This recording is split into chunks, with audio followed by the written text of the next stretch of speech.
magic is really very simple. All you have to do is want something, and then let yourself have it. Now hang on tight.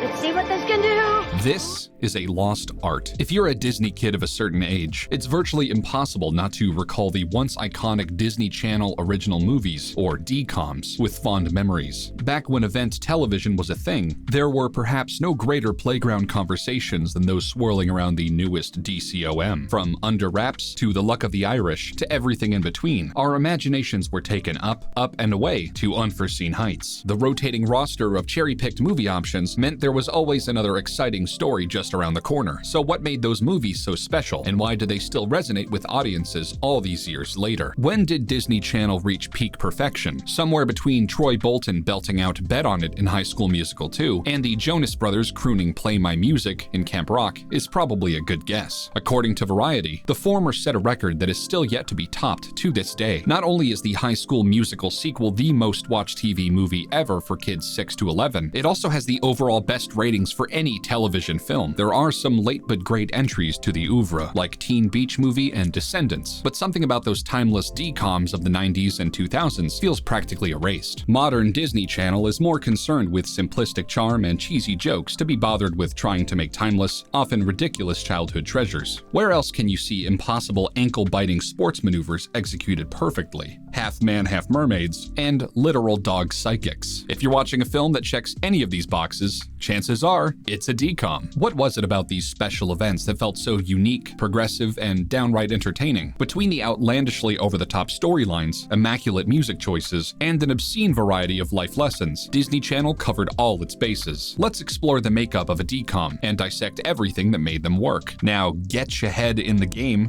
get it? And come dive into the deepest depths of Disney Channel royalty. Let's watch the Disney Channel movie.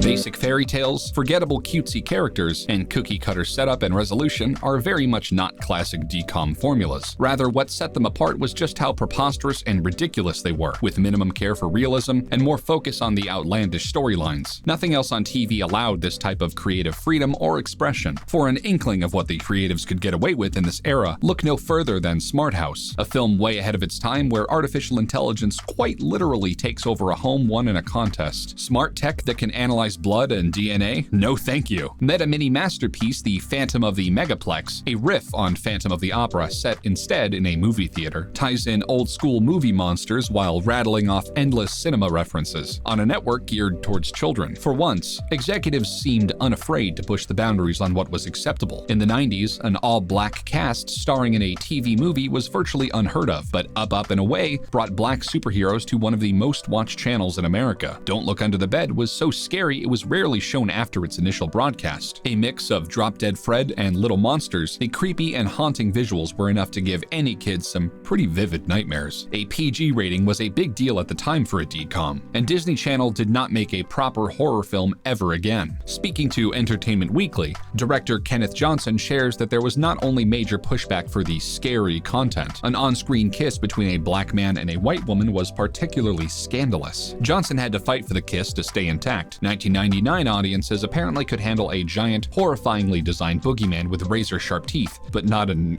interracial kiss. These movies are not structured as adult fare, relying instead on kid logic and zany outrageousness to bolster them. For the most part, think of these features as high concepts without the budget. Certainly there are many exceptions to the rule, but often the most memorable are the kind that transport us to a fantastical, over-exaggerated world as only Disney can accomplish. Look no further than arguably the greatest film franchise born from the brand and holiday staple, Halloween Town. Over the course of 4 movies, Marnie and her family rediscover their birthright as powerful Cromwell witches, conquering their many enemies. And high school. The charming Debbie Reynolds stands in as the greatest grandma of all time, and the very concept of the human world versus the world of Halloween Town is one that speaks to us at any age. Recasting Kimberly J. Brown for 2005's return to Halloween Town is inexcusable, but the magic, both literal and metaphorical, behind the original trilogy of films cannot be overstated. Hilariously enough, some ridiculously questionable TV CGI aside, these movies really pushed the envelope creatively. There was nothing else like this on television, nor has there really been anything comparable since. Disney created a blueprint for a type of movie that didn't feel possible initially. For any child of the 90s, these were foundational. For just a brisk hour and a half, anything was possible.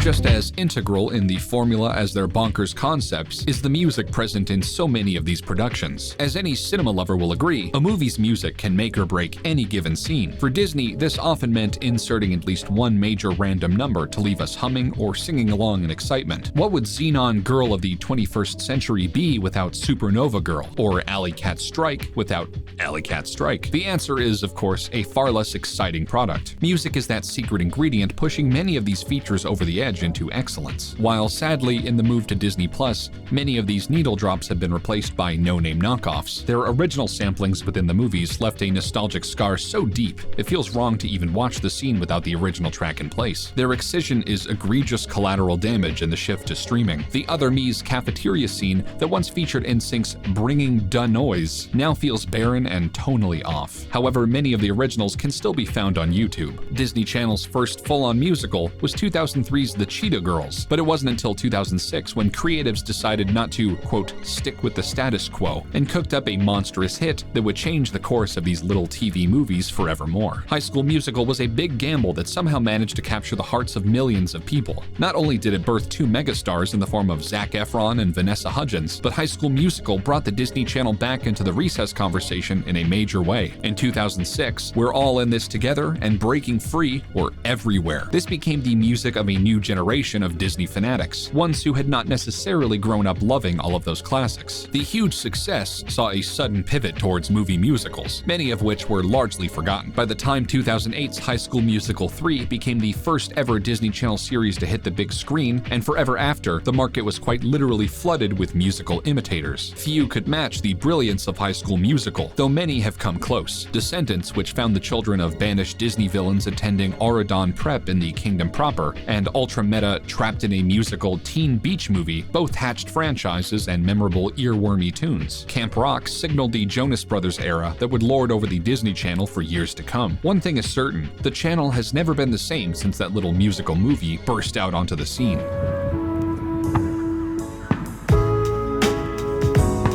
Not every entry was high concept, but all had merit or a message to portray. Once a month, valuable life lessons filtered through the preposterousness of these setups. In The Color of Friendship, one of the few based on true events, two girls from decidedly different backgrounds learn about tolerance. Disney's take on apartheid, laser-focused on being accepting of all races, and that we are all equal. This layered look at racial tensions provides viewers of any age and race with hopeful and realistic commentary. Brink, a soul-skating movie that became the blueprint for Disney sports flicks, is sure to impart the timeless wisdom to stay true to yourself and what you love. Don't sacrifice your soul for a sponsorship or ad deal. It probably helps that the movie has a So Weird reunion too, and shone a light on the rise in skater subculture of the decade. Even Disney can have their own G-rated version of kids. Another more grounded entry, True Confessions, attacks the stigma we have towards those with disabilities. Shia LaBeouf, in one of his earliest on-screen roles as a developmentally stunted teen cataloged by his videographer sister, will make you ugly cry. The Luck of the Irish begs the viewer to embrace their heritage and be true to themselves, lest they succumb to it. Smart House draws a similar conclusion about technology and our relationship to artificial intelligence. The one we keep coming back to time and time again, though, is Halloween Town, a horror-adjacent film that implores the viewer that being different is okay, and also manages to carry two other timeless truths. You're never too old to need your family, and never judge a book by its cover. These movies taught us creative expression, dealing with loss and grief, and changes in perspective.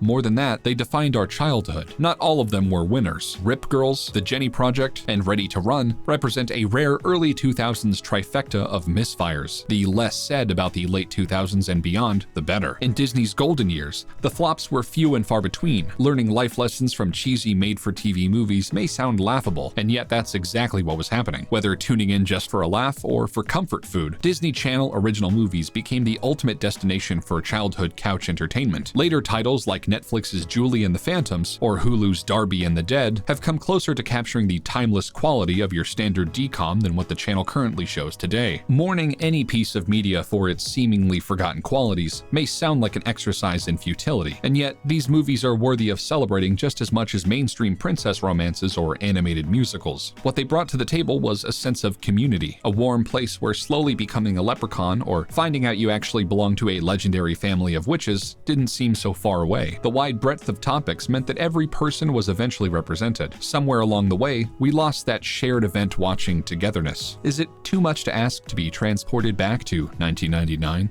What are some of your favorite DCOMs? Do you miss the feel-good vibes? Why have we so egregiously neglected this lost art form? And be sure to like, subscribe, and hit the notification bell to never miss a video. And remember, Classic Disney Channel is forever. And if you like the work FandomWire is doing, be sure to visit our affiliate link at Humble, where you can purchase and play games for a great low price while supporting us and allowing us to make more quality content like this. Until next time, thanks for watching.